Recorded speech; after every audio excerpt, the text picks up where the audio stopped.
Hello everyone, this is Mia, and I'm so glad you're here for another gentle, focused session of daily English listening practice on Daily English Voices. If you're new, welcome to a calm corner of the internet where we strengthen your English a little bit every day with simple stories, clear speech, and useful words you can carry into real life. Today, relax your shoulders, breathe in slowly, and let yourself listen for the main ideas, the small details, and the feelings behind the words. You don't have to catch every single syllable. Just stay with me, and let the language move through you like a friendly river. We'll travel through everyday scenes, homes, markets, buses, offices, kitchens, and meet people you might recognize in your own life, people who make mistakes, correct them, try again, and grow. As you listen, notice patterns. Notice how a question leads to an answer, how a problem invites a solution, how a small habit becomes a big change. And if a sentence feels too quick, smile and let it pass, another sentence will arrive, and your understanding will grow with it. Let's begin with a morning that almost goes wrong and then gently turns right. Daniel wakes up early for an important interview. He double-checks his shirt, his shoes, and his smile in the mirror. He leaves home at 8:15 for a 9 o'clock appointment, feeling proud of his timing, until the small truth taps him on the shoulder: the documents are still on the kitchen table. A wave of worry rises, but he stands still for a second and lets it pass. He turns around, returns home, picks up the papers, and arrives 5 minutes late. When the interviewer asks what happened, Daniel tells the truth with calm eyes. The interviewer listens, sees the honesty, and says, "Thank you for telling me." Sometimes preparation is a checklist. Sometimes it is a decision to stay calm when the checklist falls to the floor. You can hear the lesson in the rhythm: plan, act, adjust, explain. If you practice that rhythm with small tasks, cooking, commuting, calling, you will hear it in your English too. Plan your words, speak them, adjust if needed, and then explain again with patience. Now imagine a market where the air smells like oranges, mint, and warm bread. Maria arrives without her usual list because she believes she can remember everything. The baskets are beautiful, the prices are tempting, and her mind begins to drift. She buys olives she doesn't need, tea she won't drink, and returns home without milk for the baby. The next week she carries a small paper note with 3 lines and a circle next to each item. She buys only what she needs, checks 3 circles, and walks home lighter in her body and lighter in her mind. A shopping list is more than ink, it is a quiet conversation with the future version of you who wants peace at the end of the day. In your English study, a tiny list can be just as kind: 3 new words, 1 short sentence, and 1 honest question. Circle each when you're done, and let the small circles become a necklace of progress. While dinner simmers in a pan, Ahmed puts on a podcast. 20 minutes, nothing heavy, just friendly voices floating through the kitchen tiles. He stirs, he tastes, he listens. For a month the words pass by like birds. In the second month they begin to sit on the windowsill. In the third month they fly into his mouth, and he repeats after them without fear. He didn't change his life to study, he braided English into what he was already doing. This is a secret many learners forget: your day is not a wall to climb, it's a garden where you can plant phrases between tomatoes and thyme, between laundry and sunlight, between your steps and your breath. One rainy evening, Samir meets an old man whose hands tremble around heavy bags. The rain writes silver lines down Samir's sleeves as he carries the weight to the front door. The old man's smile warms his bones more than the tea that follows. Kindness doesn't need a speech, it has a grammar of its own, with simple verbs: help, carry, wait, listen, and soft adverbs: gently, patiently, quietly. If you remember those verbs and those adverbs when your tongue feels shy, you already have a kind sentence ready to use in the world. In a small kitchen with a big heart, Aisha, and Kareem open a notebook and learn the music of their money. Each week they write the numbers down: rice, oil, bus tickets, school fees. They stop buying snacks outside and discover that home has flavors they had forgotten. After 3 months, school is paid and there is even a little extra for new books that smell like possibility. When you write numbers, you find space. When you write words, you find voice. If English feels distant, let it sit next to your numbers. Write one sentence about what you spent and why. Let your language become as honest as your budget. At work, Daniel suggests something light but strong: share the tasks so the shoulders share the load. The first week has awkward edges, people hesitate, schedules bump, but then the rhythm arrives and everyone breathes a little easier. English practice is also a team effort between you and your future self. Choose one role for your morning listening. Choose one role for your afternoon speaking. Choose one role for your evening reviewing. When each part does its job, the day becomes a team that carries you forward. In a classroom painted with children's drawings, Lena walks in with a smile that arrives before her words. Her students relax as if a window has opened.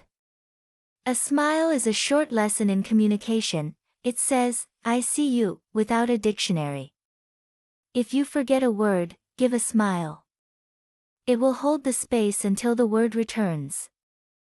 Hassan, a taxi driver, finds a forgotten wallet in the back seat during a heavy day of traffic.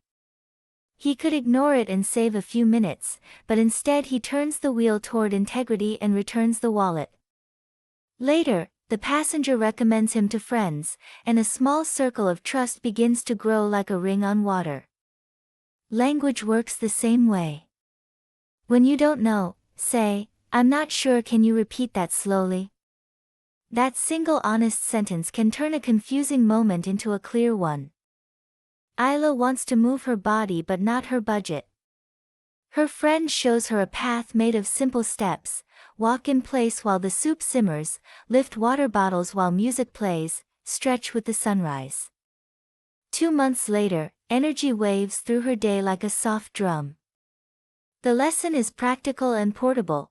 Small steps every day turn a door into a hallway into a garden, and a garden into a life that breathes easier. If you need a small step for English, try this: every time you boil water, say one sentence about what you see, what you hear, and what you feel. The kettle whistles. The cup is warm. The tea smells sweet. That's a 3-sentence workout for your speaking muscles. Omar makes a mistake at work, sending the wrong file. He could hide, but he chooses the light. He writes a clear email, corrects the attachment, and apologizes once, not 5 times. His manager appreciates the speed of truth. Mistakes are not doors that lock, they are doors that teach you where the real knob is. In English, too, one honest correction is more powerful than a long apology. Try, "Let me say that again," and then say it again with the new word you just learned. Each evening, Fatima gives her children a soft question: "How was your day?" Under that question, the children place laughter and fear, secret victories and quiet worries. 10 minutes becomes a bridge that the family crosses every night. If you live alone, ask yourself the same question in English. Answer out loud while you wash the dishes: "Today I felt rushed at noon, but after tea I calmed down." The ear teaches the mouth teaches the mind teaches the day. A traveler arrives hungry at Thomas's bakery with empty hands. Thomas offers bread without a bill. A week later, generosity returns in a form he didn't expect. This is not a promise from the universe, it's a reminder from your own heart: when you act from abundance, your language flows too. Try giving a tiny gift to your English. Teach a new word to a friend. When you explain, you learn twice. Sarah feels the tug-of-war of multitasking and decides to choose only 3 important tasks each morning. She writes them down, touches the paper with a pen as if she is planting seeds, and then waters the seeds with attention. By evening, the garden looks tidy. If you are overwhelmed by grammar, make a 3-task list for language, listen to 1 short story, repeat 5 sentences, write 2 simple lines about your day. Cross them off and rest. Yusef dreams of visiting relatives in another city but keeps his dream in the future where days are always empty and tomorrow never begins. One evening he and his wife decide to save a small amount each week. 8 months later they step into a bus that smells like warm plastic and hope. English has buses like that too. Every day you place a small coin into a jar. 5 minutes of listening, 3 minutes of speaking, 2 minutes of writing, and one day you realize you've bought a ticket to a conversation you thought was impossible. Emily is quiet in meetings, not because she has no ideas, but because her ideas need a path. She decides to prepare 3 lines before each meeting, a greeting, 1 comment about her work, and 1 question for the team. After a few weeks, her voice enters the room before her fear does. You can make the same path. Good morning, everyone. A quick update from me. May I ask a question about the timeline? These are keys that fit many doors. Ibrahim wants to drink more water but keeps forgetting. A bottle on the desk becomes a lighthouse for his attention. Each sip is a small reminder that health is a habit, not a hope. Put English reminders in your space too, a sticky note with a phrase on the bathroom mirror, a screensaver with 3 verbs you love, a phone alarm that whispers, 2 minutes of listening now. Hannah hates wasting food. She plans meals and freezes extras, and the fridge becomes a team player. Planning is a form of respect for your time, your resources, your future mood. Plan your English in the same spirit. Choose the days you will listen and the days you will speak, the days you will read and the days you will write. Let your calendar become a friend who keeps promises with you. Ali faces a rude customer and chooses calm over heat. He apologizes for the mistake, corrects the bill, and watches the other person's anger lose its fuel. Calm is contagious. In conversation, if voices rise, bring yours down. If speed increases, slow your sentence. Meaning loves a steady pace. Sophia refreshes her cooking by asking neighbors for 1 new recipe each week. Curiosity is the best spice. Ask English for a new flavor, a phrasal verb you've never used, an idiom that makes you smile, a synonym that surprises your tongue. Kareem delivers packages through heat and rain. A glass of water from a stranger turns a difficult day into a bearable one. Small gestures are bridges, and language is the sign that points to the bridge. Rayhan notices students forgetting homework and creates a small ritual: write the assignment before leaving the classroom. Reminders are kindness, not criticism. Give yourself reminders for English that are visible and honest, a small line on your calendar that says, I keep my promise, and then keep it for 5 minutes. Yasmin adds tiny breaks to her workday and discovers that energy grows in spaces, not in constant effort. Let your study breathe, listen, stand up, stretch, and come back. Anne Clara discovers that plants need their own pots to grow well. Your tasks need space too. Avoid planting 5 goals in 1 hour, give 1 goal a full pot of attention and watch it bloom. Ibrahim recycles boxes with a school and turns waste into resource. Your mistakes can become lessons for someone else if you share what you changed. Rachel learns to charge her phone at night after 1 missed call teaches a fast lesson. Habits are agreements between you and tomorrow. Sif lowers his electricity bill with a small note near the switch. Fatima makes tea at home and buys back her mornings. Mark's cheerful, good morning, changes the bus ride for hundreds of small hearts. Aisha washes dishes after meals and gifts herself a calmer tomorrow. Hassan waters in the cool hours and watches Green return to the garden. Emma offers tiny free repairs and receives trust in return. Karim sets a fixed bedtime and wakes up inside a better day. Ayla cuts fruit into bright shapes and discovers that presentation can persuade even small, stubborn appetites. Sammy delivers bread with a broken bicycle and gains respect he didn't plan for. Rosa posts a cleaning schedule and turns a shared table into shared pride. Ferd replaces sugary drinks with lemon water and feels health arrive quietly.